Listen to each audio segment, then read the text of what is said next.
Yo, yo, yo, what's going on, everybody? This is not the smartest guys in the room. I see my dear friend Tom. Tom, how are you doing today? I'm doing well, buddy. I'm doing well. I'm back in the saddle, back from an abbreviated vacation after the race up in Lake Placid, and yeah, back at it, back at the desk. How about you? I I actually went online to find Iron Man's that day. This is how much I care about you. I went on Iron Man's that day, and then it like eliminated him down, and I'm like, what part of the world would Tom be in?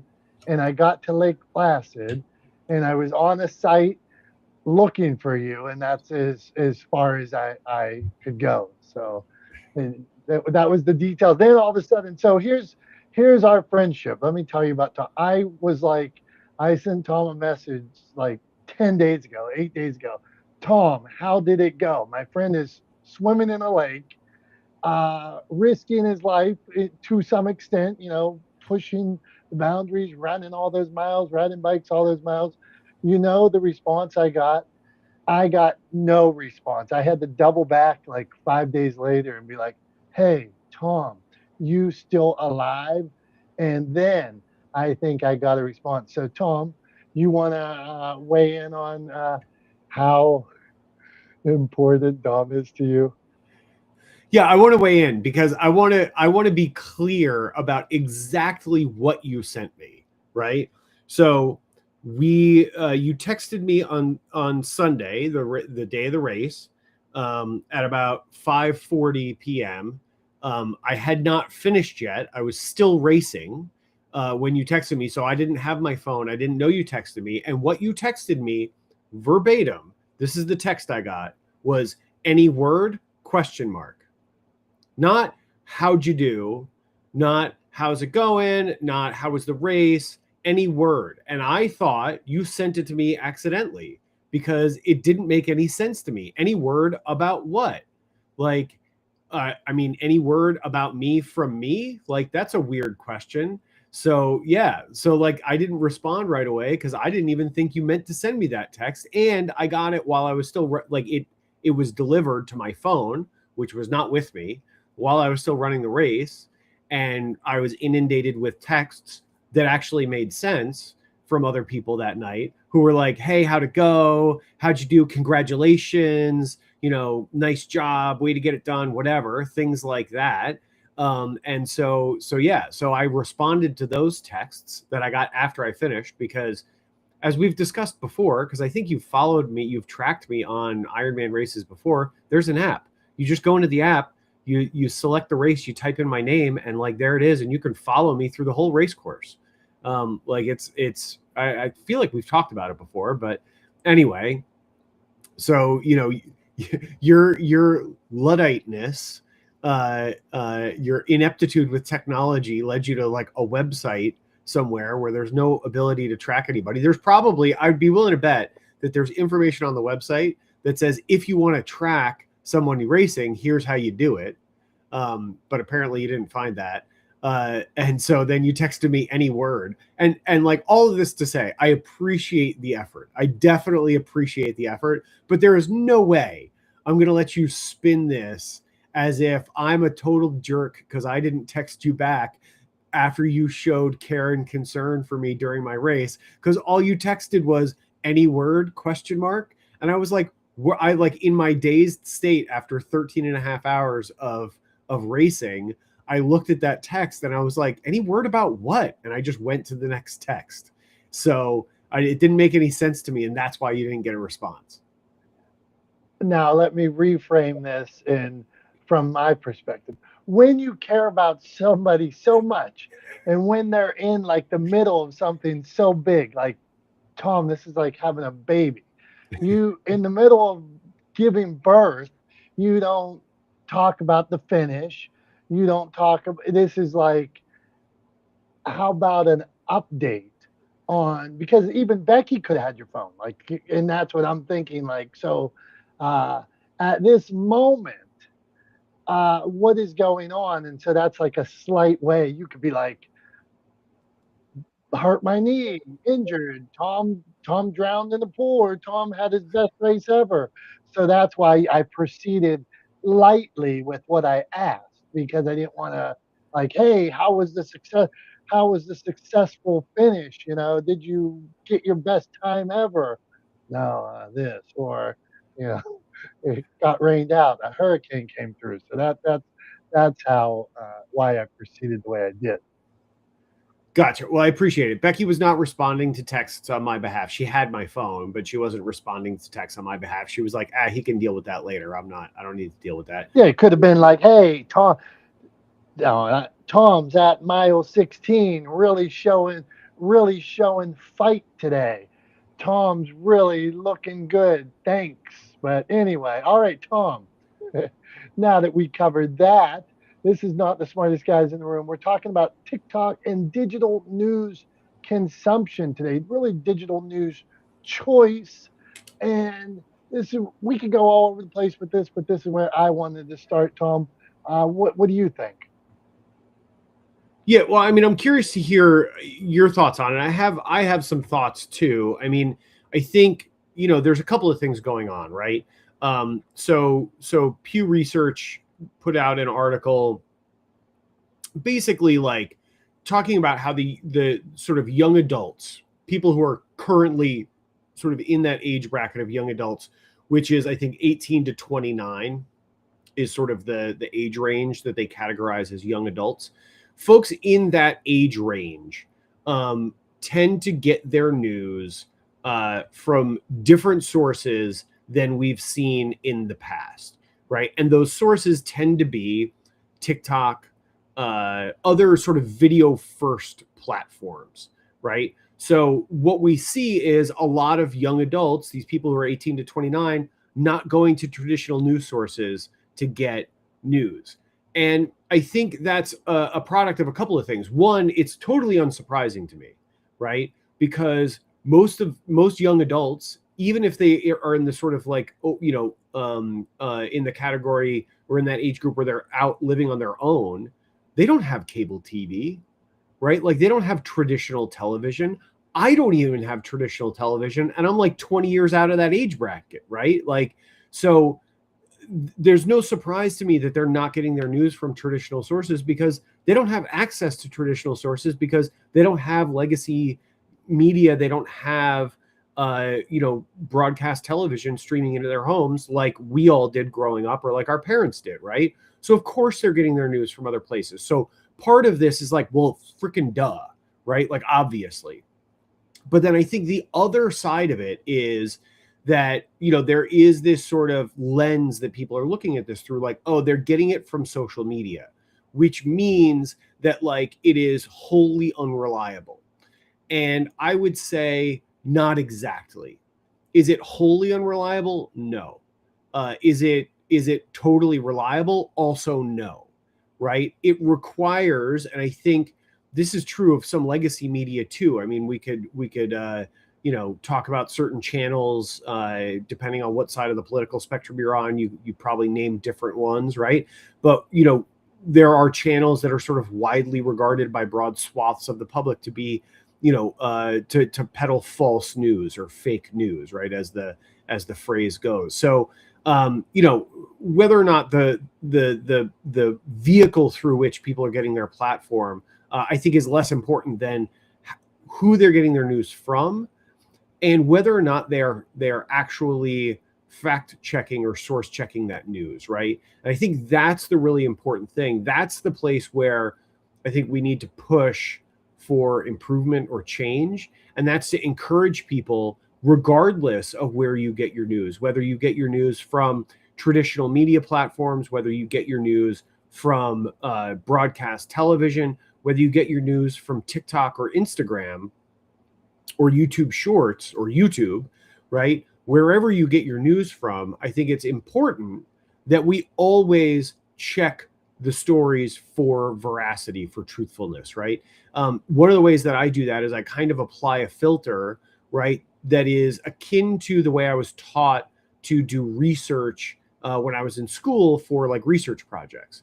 And that is, if you're going to treat something as sort of true, then it needs to be corroborated independently. And so what I'll do is when I see a story and like I get a little flag goes up and it goes, that seems too simple, too neat, too clean, too easy, right? Any of those kind of things pop into my head, then I immediately go and I search, right, for the sort of result or the conclusion of that news story. And I look to see if other independent sources have reached the same conclusion, or if there's similar reporting from multiple sources that's been well reported, right? That meets high journalistic standards. And then I accept it. So like, I don't care if you get your news from TikTok. I don't care if you get it from Instagram. I don't care if you get it from broadcast television. It doesn't make any difference to me. The vehicle makes no difference. The thing that matters is whether or not the information you're getting is factual and accurate. It's always going to be biased a little bit, right? There is no way to wholly eliminate bias. There's no such thing as a completely unbiased news source. It doesn't exist because all humans carry some amount of bias with us no matter what, right? So there's no such thing as any sort of human news source that is wholly unbiased.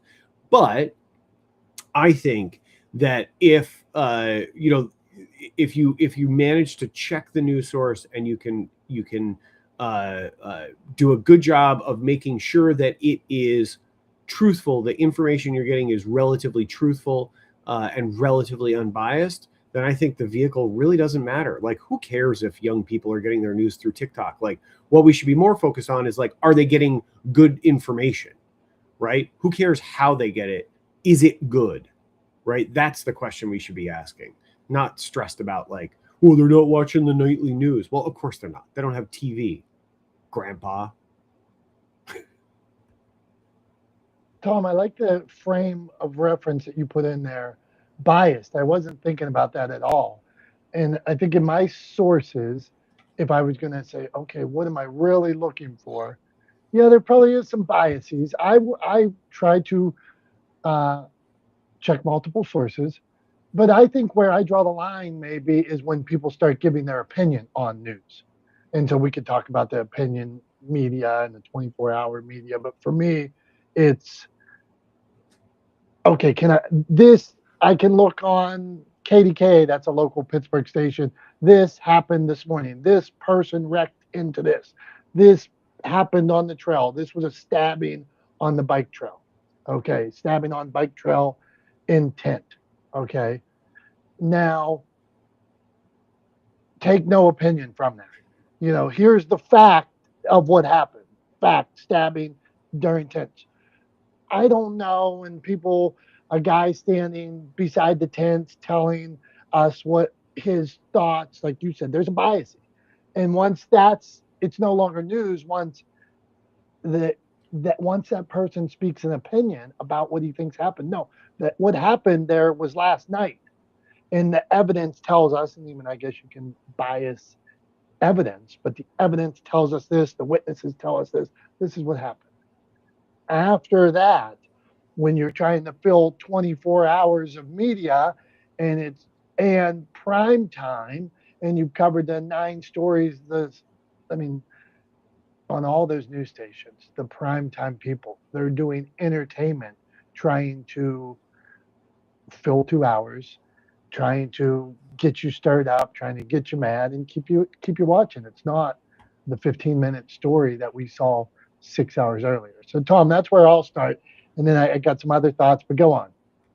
Yeah, I mean, I'm with you. I think at the end of the day, what it comes down to is, I don't think there's anything inherently wrong with people with opinions, right? I think and opinions being shared. I think there's actually some benefit to hearing a variety of opinions, right, on a given subject. That variety of opinions can lead you to think more critically or change your thoughts on a given set of facts that you have, right? So I don't think there's anything inherently wrong with sort of punditry, right? But I think it needs to be clear, separate, like a clear separation. I think there needs to be a line drawn between, news delivery and punditry. They're two different things, right? And like you said, One is a delivery of factual information, right? In as unbiased as possible a way, right? So here's what happened. Here's what we know, right? We know, and we'll just run with your example, right? We know that there was a stabbing. We know it happened near the path. We know it happened, inside of this tent that was on the side of the path. We know it happened sometime last night. We know that the police are investigating. We know that they have a list of subjects. We don't know who those subjects are yet, right? I mean, that's news, right? That's factual reporting. And then, like in a separate, I think you need to separate it like in a very, very clear way. I don't think you can have that reporter then turn around and say, here's what I think, right? But you can have that reporter present other people's opinions. So they can say, like, locals, have argued for a long time that they think this path without lighting on it is, a hotbed for crime, and they've been concerned for years. And local folks have long contended, blah blah blah blah blah, right? Like whatever the case may be. Or they could throw it back to somebody in the studio, and the people in the studio could then provide opinions based on the set of facts. But I think there needs to be a clear delineation between like news reporting and punditry.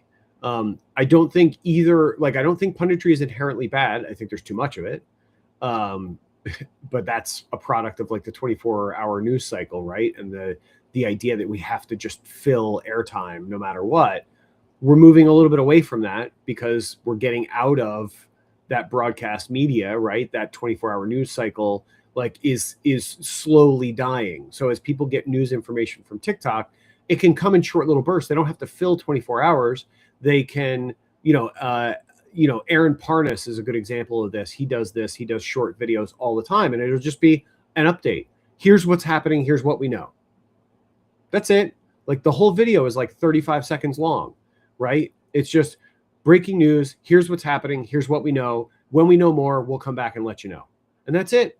So like, he doesn't have to just talk for an hour straight. He can just make a little 37-second clip and upload it and be done, right? So like, we're losing some of that pressure to fill airtime because airtime doesn't really exist in the same way anymore. And I think that's a good thing. I think maybe we're going to get a little bit better punditry as a result of it, and maybe some better reporting. But at the end of the day, I think just be skeptical, right? Like just be sort of eternally, and I don't mean that in a negative way. I just mean like when you hear something, don't just accept it because somebody said it, right? Try to verify it. Or when you present it to other people, couch it, right? Like give it context. Say, I heard someone say, rather than supplying it as fact. And I think if we do a better job of being of healthy skepticism and exercising healthy skepticism, of doing a little bit more research and due diligence, and of presenting information with proper context, i.e. not as fact, but as something we heard that we have not yet verified, right? Then I think we'll be in a better place. But at the end of the day, again, the vehicle makes no difference. I think people are just like, oh, TikTok, because it's like where people do dances. It's like, yeah, but there's a lot of other stuff happening on that platform, just like there's a lot of other stuff happening on Instagram or on YouTube, or on LinkedIn, right? I get a lot of information about about business news and things happening in the media industry from LinkedIn, right? Because people share it there because it's business related, it's industry related, right? So I get a lot of that information from LinkedIn and from the stuff that people share there. But again, you got to put it through that filter. You got to exercise some healthy skepticism, and properly contextualize the information when you pass it on. Tom, absolutely good stuff. Well said. I'm going to take a different approach here and go down a path you went down here. I call it distribution platform. And in these distribution platforms, distribution of content, people are on social right now. People live in social media. Like you said, maybe legacy media is dying. So when people are on social, I go when I'm looking for news, I go to the people I trust on those platforms. Like if it's sports, there's a guy named Adam Schefter that he breaks stuff for ESPN, but he also breaks it himself. Or stuff people that talk about the Pittsburgh Pirates or KDKA, that's the local news source I said here in Pittsburgh. Like I'll go to them on the social. So this like you mentioned, like this old thought. You're going to social, and social's bad because people dance. That's so archaic. Your your trusted source, whoever that is on. I don't know if like CNN's on TikTok. I assume they are, or if you're on Fox. I bet Fox is on TikTok. I bet New York Times, whoever you're looking, ESPN. I mean, they're on every platform, and I believe on the platforms I use, I look for the people that I trust, and it's the same model. I just want the people I trust give me the news because you've earned it. I don't care where you distribute it to me. Distribute it where I am, and if I'm on Instagram that day and ESPN comes through or KDKA or NBC Nightly News, okay, I take it. Now, granted, if they do things to make me lose their trust, if they start adding too much opinion that I just am looking for the news. And then to your point, I always have, like, if I was listening to CNN, I went to Fox. If I was listening to Fox, I went to MSNBC. Try to give me some new, how are each of these reporting, and then me, myself, discern and find what I think is the truth somewhere in between. So, what say you, Tom? Yeah, I mean, I think what's interesting is the thing.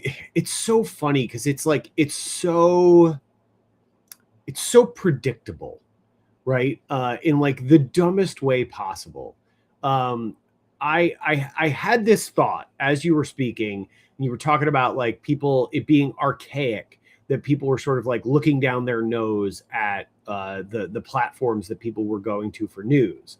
And I had this thought, and I was like, in the back of my mind, I was like, I bet, I bet that this has happened before, and I bet this happened when television news started in the 1940s.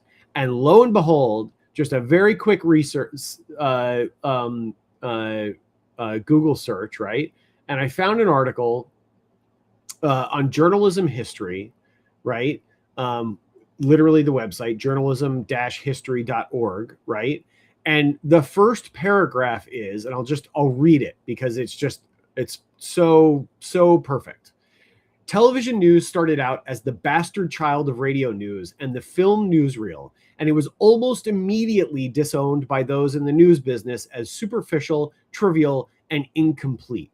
Most print journalists either ignored or dismissed television news when it started its birth pangs in the late 1940s.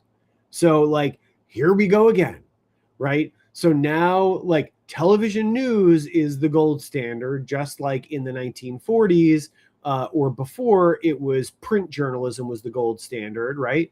And so now television news is the gold standard. And lo and behold, we have people looking down their nose at, at internet journalism, right? At digital media news sources. So totally unsurprising to me. It's one of those things. It's like it's to me it is the same as the old thing of like subsequent or preceding generations looking at subsequent generations and complaining that they have it easier than them, and that that they have it easier than them, and that they don't work as hard, right? It's the same exact thing. So yeah. So that's, I mean, that's what we have going on is exactly that. So yeah, I mean, I don't know. I think it's hilarious.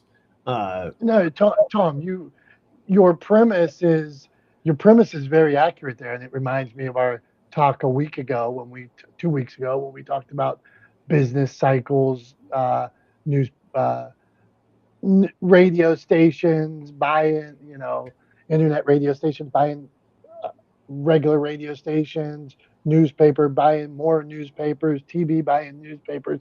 It's a common business cycle. So, well said. Hey, okay, Tom. Now, my power went off at my house here, so you're just going to have to put a backdrop of us in the background, whatever, find a picture of me. But it's time for Tom's Thumbs. You ready to go to Tom's Thumbs? Yeah, man. By the way, I can hear you fine. I've got the sorry your power went out. That's a bummer. But hopefully you'll be back on soon. But yeah, no, I've got the Clubhouse stream up on the online. So it's me and a phone. But we can see and hear you. So yeah, fire away. I guess fire away, fire at will. Give me something to complain about. I don't know, however. Okay, this is on that same vein of what we've been talking about today. So in Tom's Thumbs, Tom weighing in after your 20 some years in production, you always have an opinion on things. So we ask a thumbs up or thumbs down. Today, I saw Sam Altman complaining that maybe AI was growing too fast. So I want to know a thumbs up or thumbs down to Sam Altman complaining that AI is growing too fast, Tom. So, funnily enough, I had a conversation with my colleague Evan about this yesterday, and we were talking about AI. We were kind of talking about and lamenting the fact that we think it is getting worse, and I think it is essentially the inevitable conclusion that people like Sam Altman have led us towards, right? And that is essentially just, and we've heard this term in other places. I definitely did not coin this term, don't take credit for it, but I like it a lot. What we're seeing is the enshittification of AI, right? This is the enshittification of large language models. And there's some school of thought, and I happen to think that this is possibly true. There are some schools of thought that what's happening with AI is there's this huge push to get as many users as possible to adopt, right? And the reason that is because with any other sort of subscription model, this is the same playbook that we've seen over and over again with subscription models. Amazon Prime is a great example of this. But basically, the idea is you get as many people as possible to subscribe as quickly as possible by making things incredibly inexpensive, right? Unaffordably for the business inexpensive. And essentially, the business goes into the red in order to cut the price for the consumer so they can get as many people as possible to sign on as quickly as possible. And then once they reach a certain threshold, they turn up the price, right? And you get this sort of or they make the product worse and or cheaper so that they can actually afford to continue the business and turn that sort of that loss into a profit for the business. And so you end up with this enshittification, right? That's what that term refers to, is that process of like make something really, really irresistible by being inexpensive and very useful. And then when you get a lot of people to sign on to it and start using it, you make it more expensive and you make it worse, i.e. less expensive to produce, and then you make more money, right? That's exactly the playbook that all the AI models have been following. I mean, we've been talking about this for months. I've been saying for a long time, look at who is talking about how everyone has to adopt AI as fast as possible. It's the people who stand to benefit the most from more people adopting AI as fast as possible. And there's some school of thought that actually the way large language models work is the more people use them, right, the more they sort of learn from their own users, and they incorporate those experiences into the language model, those interactions into the language model, right? Which is supposed to theoretically over time make them better. But I think what's happening is you get a lot of people throwing really stupid prompts at a large language model and giving it really stupid guidance. and you end up with a dumber large language model, right? A worse large language model. And I think that's what we're seeing happen. And I don't think that people like Sam Altman realized that what they were doing was they were actually limiting their own product, right? By getting all these people to adopt it so quickly without really understanding how to use it and how to use it well, you get bad uses of it, and then it makes it worse. And so now they've got a product that's already worse, but they haven't gotten to the part where they flip the switch and turn up the price and start making money yet. And so they've kind of shot themselves in the foot. So all of that is to say, does Sam Altman get a thumbs up or a thumbs down for me? Sam Altman gets a double thumbs down for me. I have zero sympathy for him. I have zero empathy for him. He 100% made this bed, and now he has to lie in it. And I say, good luck getting to sleep, buddy. Tom, love your take on it, and I couldn't agree more on this. As a publisher, seeing the books come in, large language model, prompts that agree with you. A post is 50 words, a bio is 250 words. The longer the product is, the more I see the duplication. So when you're looking at a 40,000 word document, 50,000 words, 60,000, 150,000 words, I'm telling you I'm going to do this with the next manuscript that comes my way that feels overly influenced by ChatGPT. I want to know if it is, I'm going to start dividing out the characters, even words in the chapter, and seeing how close they are each time. Because the large language model is missing the longer it goes. It's agreeing with, I agree with Tom. Yes, I will rewrite this. Yep, rewrote it the same. 50 other people wrote it the same. I was talking to, you'll appreciate this. I was talking to one of my clients the other day, dear friend, Dean Hargrove, legendary producer in Hollywood. He wrote Matlock. He created Matlock. He wrote the pilot for Columbo, did all the Perry Masons, and we're talking about writing and AI, and he's in his 80s, and we're talking about what's going on, and he wants to be aware because he still has so much content to put out. And I started telling him about AI producing M dashes. And I said, Dean, I got a manuscript with 1,000 M dashes in it the other day. And he's like, Dominick, what's an M dash? Here's a guy that's produced for years and years and years the things that have impacted our lives, changed film, changed television.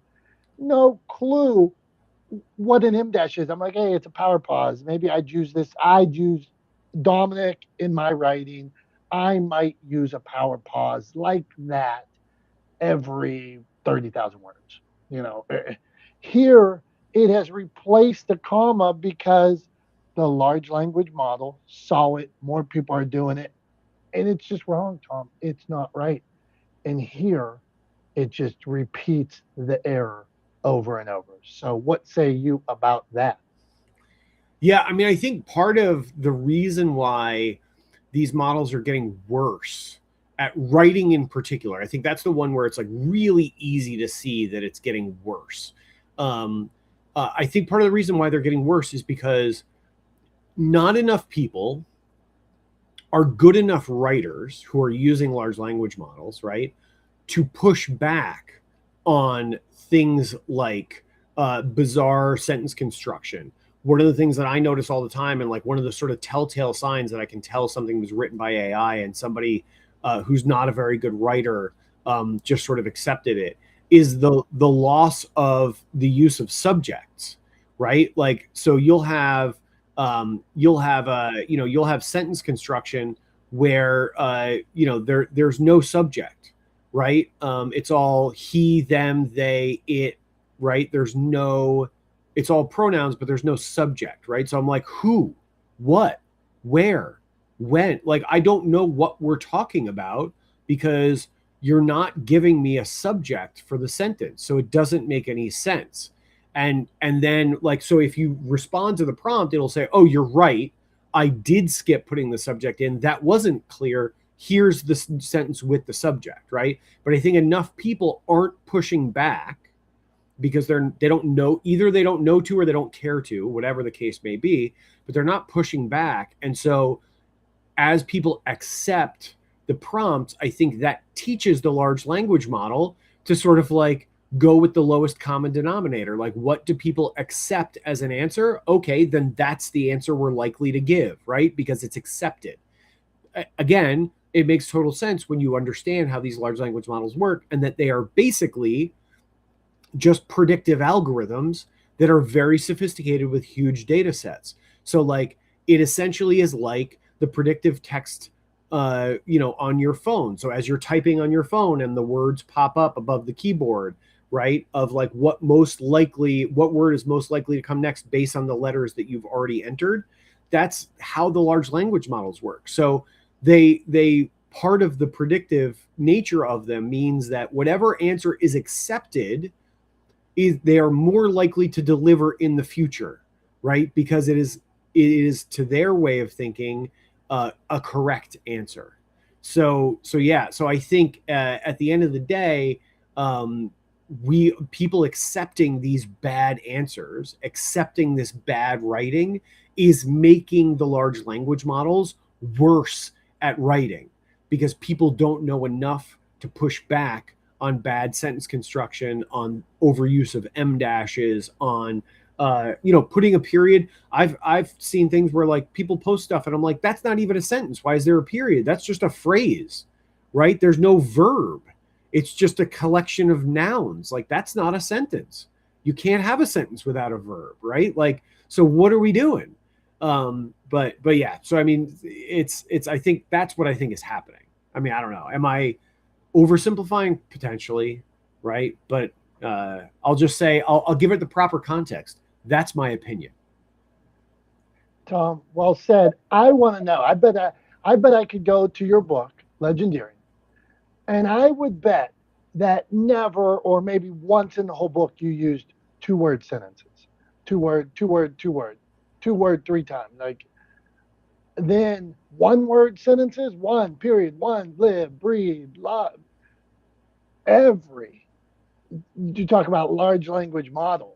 How many are you seeing with two-word sentences? Two-word sentences, 3 paragraphs later, two-word sentences, two-word sentences, two-word, three in a row, two, three in a word, two, three in a word.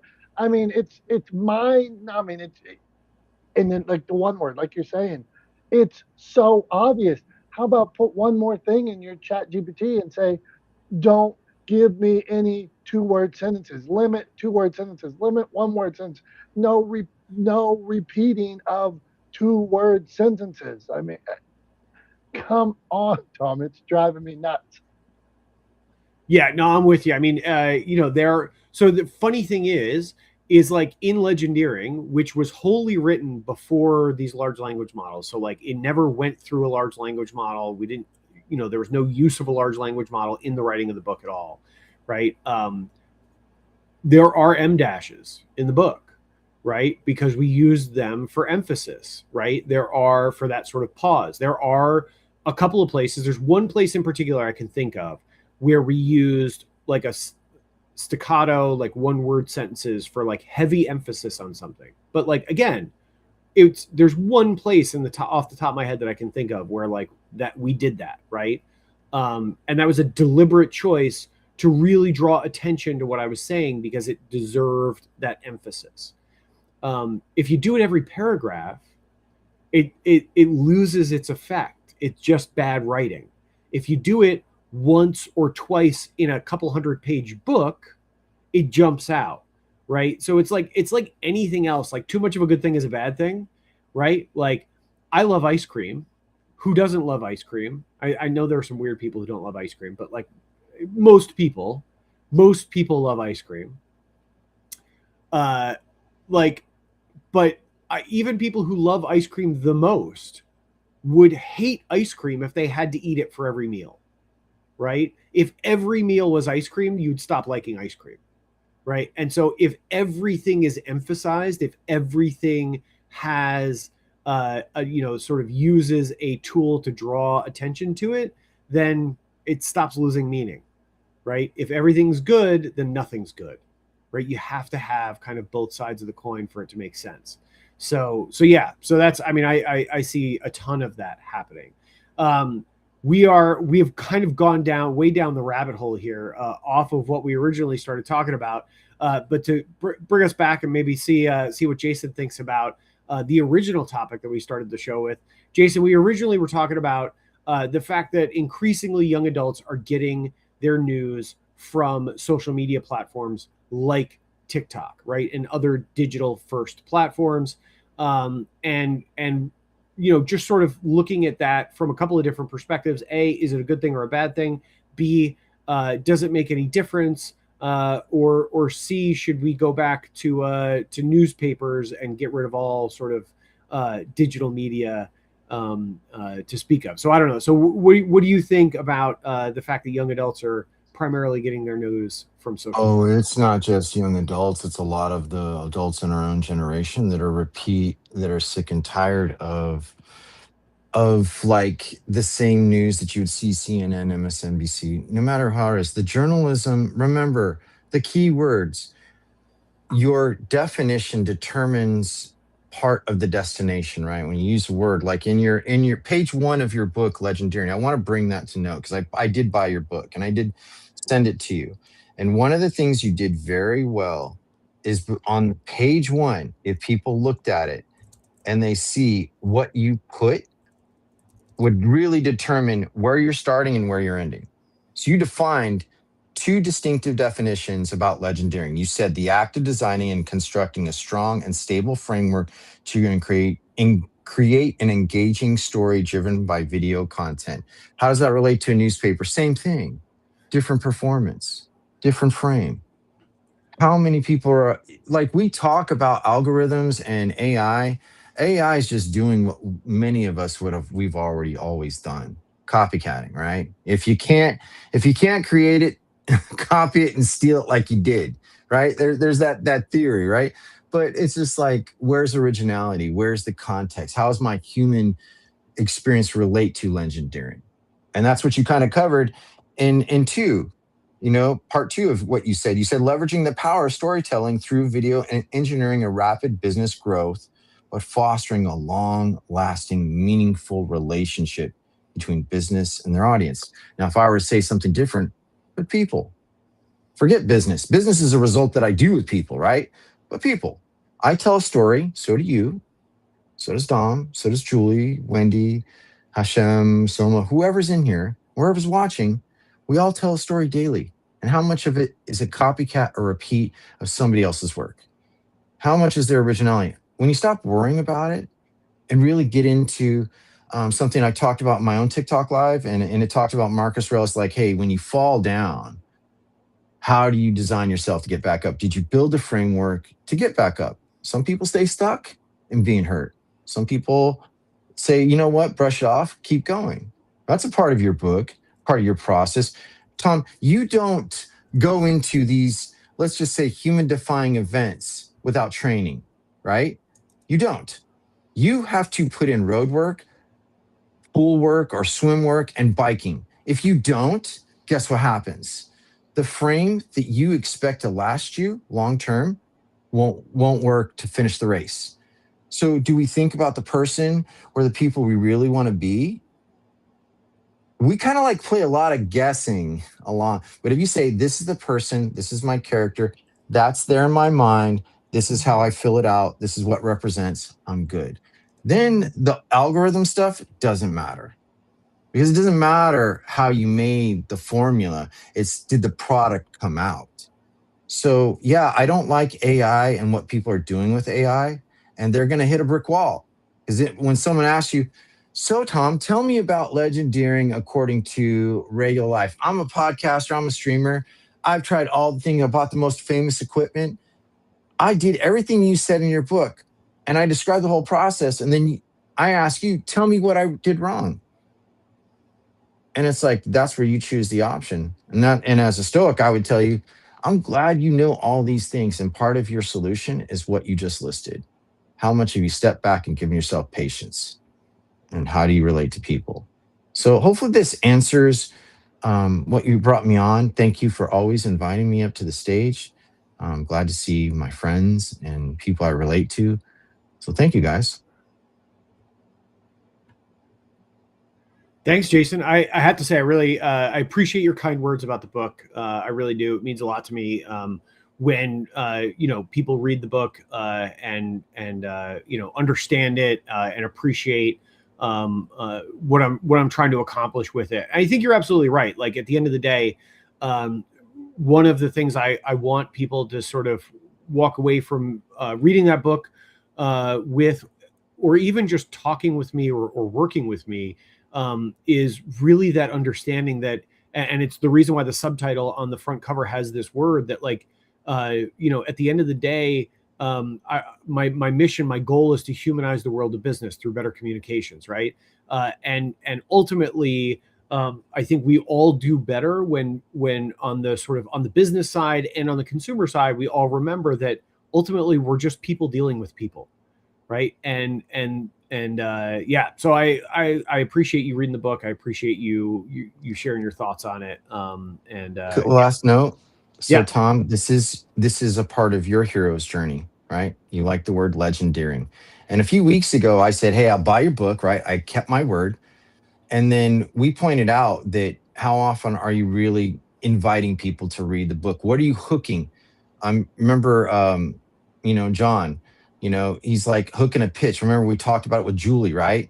So if you're using not the smartest guys in like Talex, right? I forgot your brand was behind Talex and I can't find you.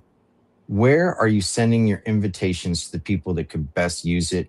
And what are you teasing them with what they don't know so they could read your book?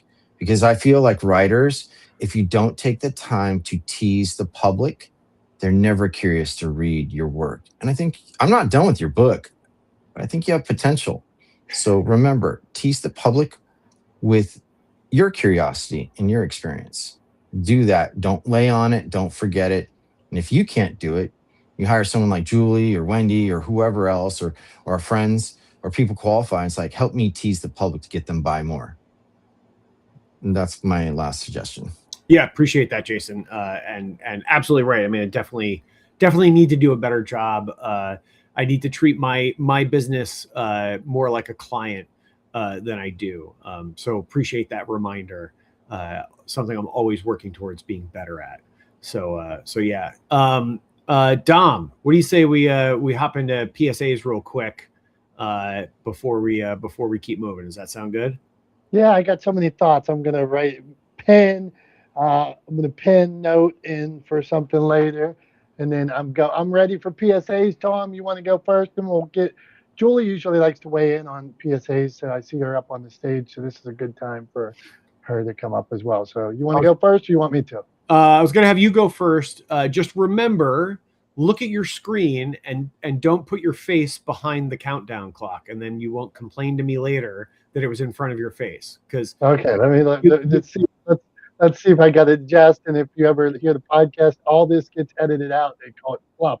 So go on. I say leave it in. I think that the back and forth is what people are here for sometimes. A little bit. You want the back and forth a little bit, yeah, a little bit of Tom, get on camera. Okay, yeah, I'm ready, man. Let's do it. All right, here we go.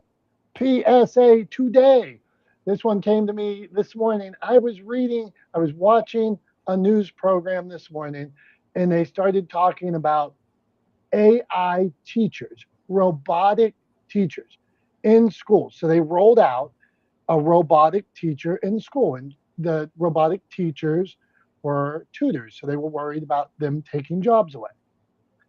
Then it turns out the same company that made the robotic teacher for our students was also the same company that made the real doll, a sex doll.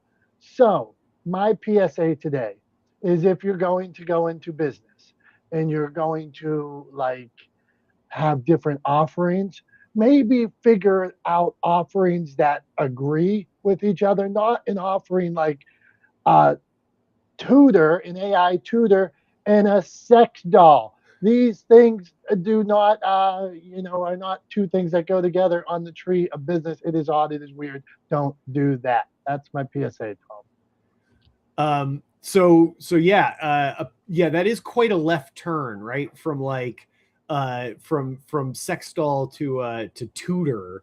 I don't know that you want the same manufacturer making both. That's yeah, or maybe just silo the businesses a little bit, right? Like, so they don't fall under the same name. Yeah, like I'm on your website, tutor sex doll. I mean, I think you're gonna have some creepy buyers get very confused very quickly. So uh, that's where I'll stop on that. Tom, what do you got for us? All right. So I'm going to go with something that is salient today because of the weather that we have going on in the Northeast where I live. We've got a bunch of rain going on over a couple of days, some localized flooding.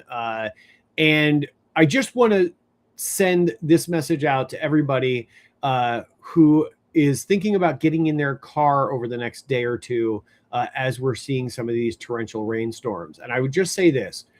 If you're nervous about driving in the rain, just don't. Stay home, right? But there's a couple of things you can't do. You can't drive at 5 miles an hour with your flashers on as if that's okay, right? Stop putting your flashers on when there's rain and you have to slow down. That's not what they're for, right? They're hazard lights that are designed to be used when you're pulled over on the side of the road. They don't mean you can just drive like an idiot, right? So stop doing it. If you don't like driving in the rain, it's going to be raining for the next couple of days. Stay home. Tom, okay, coming from the Northeast, I got a question for you. In the winter, when it's like snowy and icy, it seems like everybody in the whole town's driving around with their flashers on. Does your message change during winter weather, or what do you think?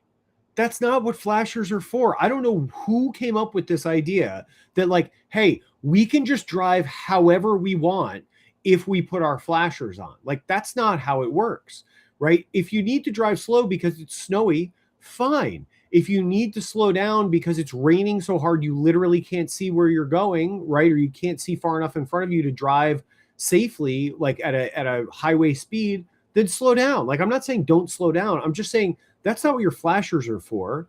And if you are so nervous about driving in the weather, then don't drive. And if you do have to drive, then like plan extra time, right? Take a less traveled route so you don't have to drive on the highway, right? If you're not comfortable driving at highway speeds, like all of these things, there are a multitude of options available to you, right? But none of those options include driving with your flashers on just because you feel like it. Like, that's not a thing. It's not okay. You can't do it. Stop doing it. And your flashers aren't permission to just drive however you want to, right? Like, that's not what they're for. They're for if you break down and have to pull over. Like, that's what they're designed for. So, yeah. Tom, fair take on it. I want to have a flasher debate with you, but I don't know that the audience wants to hear our flasher debate. But Tom? What if I'm driving in the winter and somebody's going to run into me? Because the visibility is so bad. How do you know someone's going to run into you? Like, because I can't see the car in front of me. I mean, did you run into the car in front of you? I might. But did you?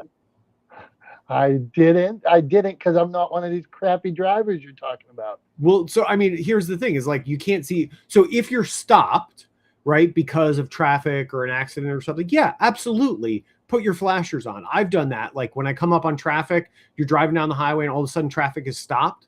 I absolutely have put my flashers on when I'm like the last car, there's nobody behind me, right? To make sure that people, as they come up, go, oh, that car's not moving, that car's stopped. There's something going on, right?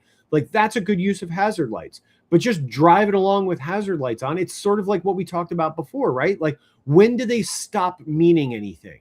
If you're just driving around with hazard lights on, whenever it's raining or whenever it's snowing, what are you trying to tell people, right? What, that it's snowing? I can see it's snowing. If I couldn't see it snowing, I definitely shouldn't be behind the wheel of a car.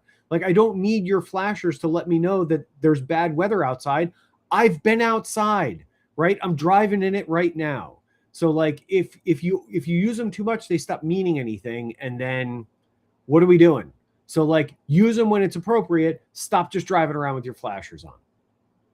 Okay, I accept your premise of using them when necessary and not just randomly driving around with your flashers on all day. That is odd and weird. Okay, so now, Julie, Loken, and Dr. Tachi, just because you're jumping in now, since we've talked about flashers, real doll tutors.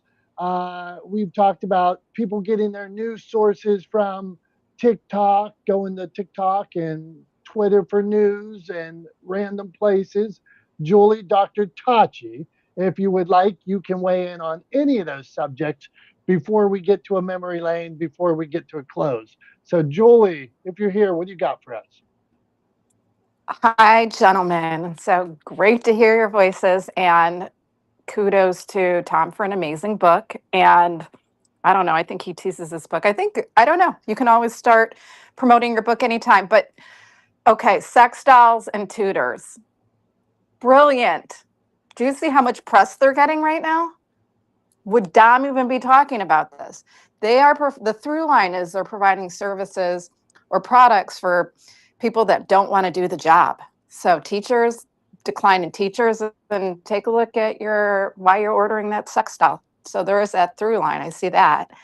And I think Tom is just wasting breath talking about hazards, because no matter what happens, people are always going to do it. The minute the first snow, the first rain.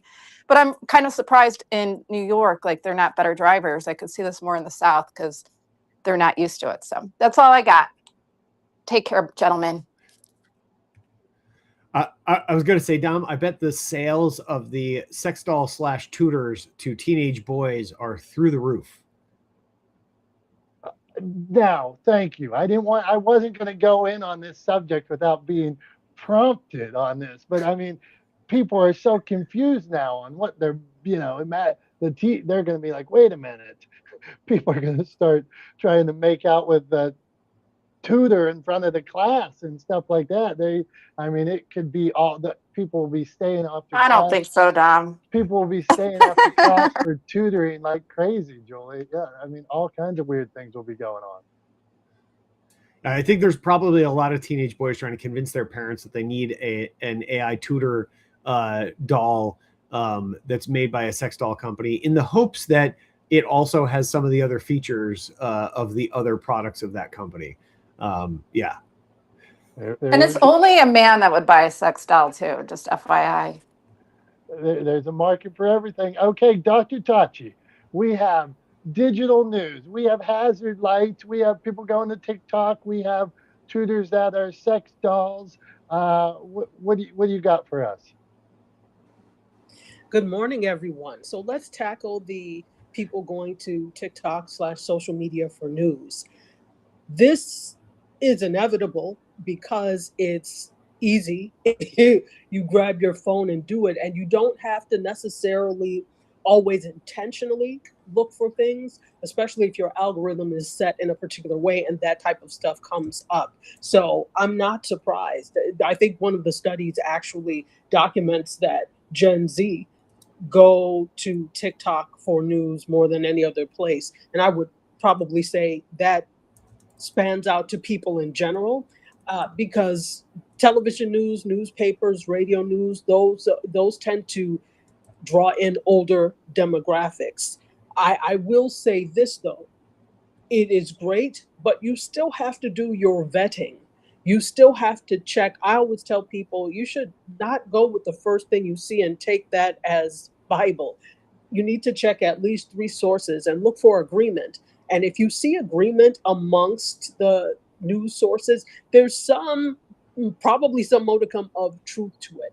And I think also that people are gravitating toward those because there's a huge mistrust of mainstream media and corporate media, namely corporate news. All you have to do is look at the meddling that's going on with this. And this is not to say that they've always been fine and upright. No, because there's always been a slant to every news organization. However, it's even more prevalent now because of fear or because of trying to cozy up. And so, as such, people have lost their trust in corporate news and corporate media. And so they're looking for other sources to get information about their world. And social media is easy and it's free. I digress. I love it. I was going to say, it's funny. So obviously, Dr. Tachi, appreciate you being here as always. Earlier in the conversation, when before anybody had joined us on Clubhouse, when it was just Dom and I talking through this topic and through this idea, I basically said or made most of the points that you just made. In particular, I talked about citing or finding 3 other sources to corroborate information, etc. So like, it was funny to me because so often you or I will just kind of say, well, I co-sign on what the other one says. But I find it interesting that even when you weren't here to hear that part of the conversation, you still essentially echoed what I said. So there's some, it's not just, you're not just taking the easy way off and saying, yeah, I agree with Tom. Like, it turns out we actually see a lot of these things in similar ways. So I appreciate that. I just thought that was fun to point out to you. Dom, before we get going to a wrap up here, because we're a couple minutes over where we normally end up, we got to do a quick trip down memory lane with you. So why don't you take us for a little walk real quick and share something from your memory lane. Okay, this is a local one, and I'm having the summer of my life, guys. So I want you to be part of the summer of my life because the Pirates haven't won for 11 years, and they weren't good since 1992. So they're winning again, Tom. We're in it. My flag out in front of my house that only flies when they're above 500 has been up. We're competitive into August. That hasn't happened for years. But also this week in Pittsburgh, training camp starts for the Steelers. So we got training camp, which I have a Steelers hat on here, and then we have the Pirates still winning. So I'm on complete overload of goodness in the Pittsburgh area, Tom. So that's why I'm so cheery, so happy. I can represent both things in one week. I'm like, people asked me stuff for the next week, like, oh, they're like, we're going to go here. We got to do this business wise. I'm like, clear the schedule because the Pirates are winning, the Steelers are starting. All is good in my world, Tom. So that's what I have for you in memory lane. I love it. I imagine you sort of like, having multiple hats with you wherever you go, and you're just sort of alternating. Well, I wore Steelers when I went into the last store, so when I go into this store, I got to wear the Pirates hat, and then when I get back out before I go into lunch, I'll put on the Steelers hat again. But yeah, it's I'm sure you're having a great time repping your Pittsburgh local sports teams, and I know you get a lot of pleasure out of that. So I do, Tom. I do, and I wanted to thank. Like, people sometimes wonder, like, me and you admit we are not the smartest guys in the room. And about a year ago, I complained about losing hats, and I lose all my hats. And Dr. Tachi, you said, like, basically, she called me out and was like, well, you don't keep care of your hats enough. And so I got a hat rack for Christmas, 2 hat racks. I haven't lost a hat in since Christmas. I put them up. That's not true. You lost your Creative Con hat. I did lose a Creative Con hat, but I wasn't home. I wasn't near my hat rack. So I was out of hat rack vicinity and lost hat. When I'm in hat rack vicinity, I now I got all these hats like the 2 I'm wearing today, Tom. So after you rebut on that, then we will set you up for a close. What do you got? I like it that you can keep track of hats as long as you're in hat rack range. Now we just have to get you a sunglasses rack, and then you'll be all set. You won't lose hats or sunglasses as long as you're in sunglasses range.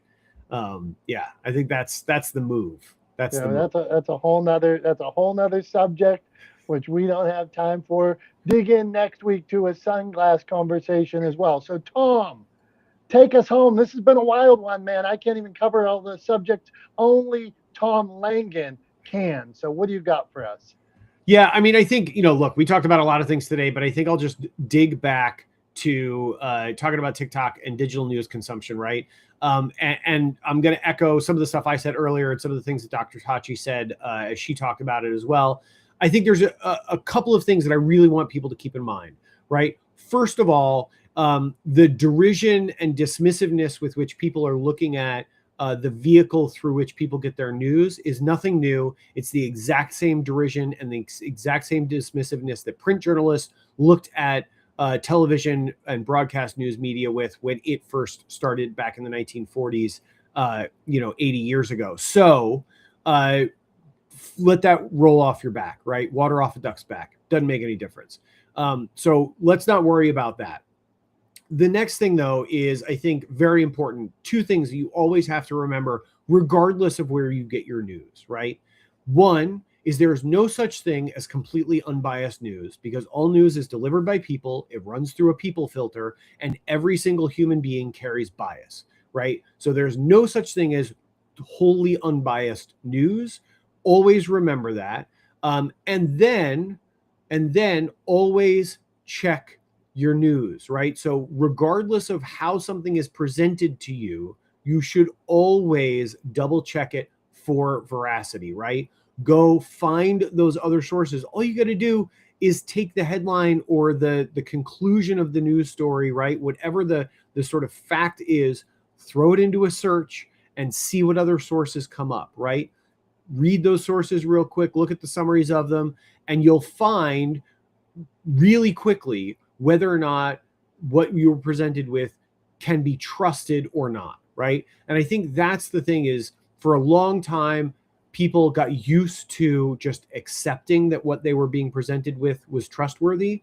And the truth of the matter is, it wasn't always, and we accepted it regardless. And it definitely isn't now, and we should not accept it, right? So always, always, always double and triple check, right? As Dr. Tachi said, look for 3 other sources, right? That's sort of the golden rule of thumb when it comes to research, is if you can find it replicated or reported in 3 other places independently, then there's a good chance that it's true, right? Or you can rely on it to be mostly truthful, but it's always biased, right? And then the last thing I'll say is, often there are things presented as news that are really punditry and really opinion.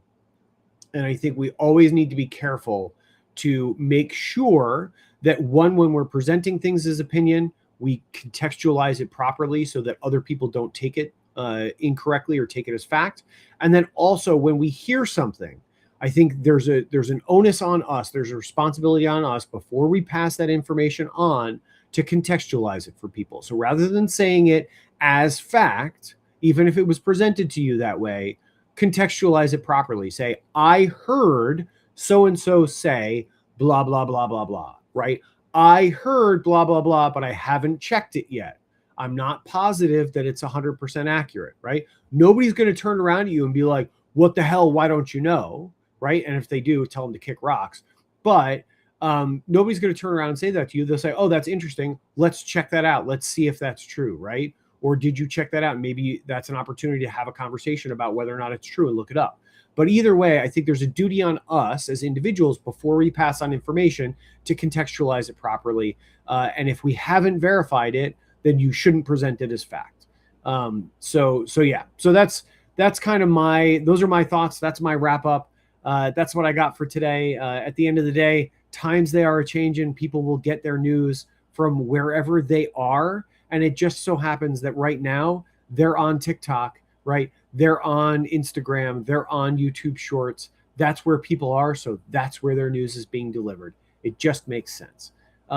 Anyway, as always, we thank you guys and appreciate you guys for being here with us. You guys are what makes this show possible. You are who makes us, Dom and I, not the smartest guys in the room. So for Dom, I'm Tom. We thank you. We appreciate you. We love you. And we will see you next week at 9:30 a.m. Central for yet another edition of Not the Smartest Guys in the Room. We'll see you soon. Take care.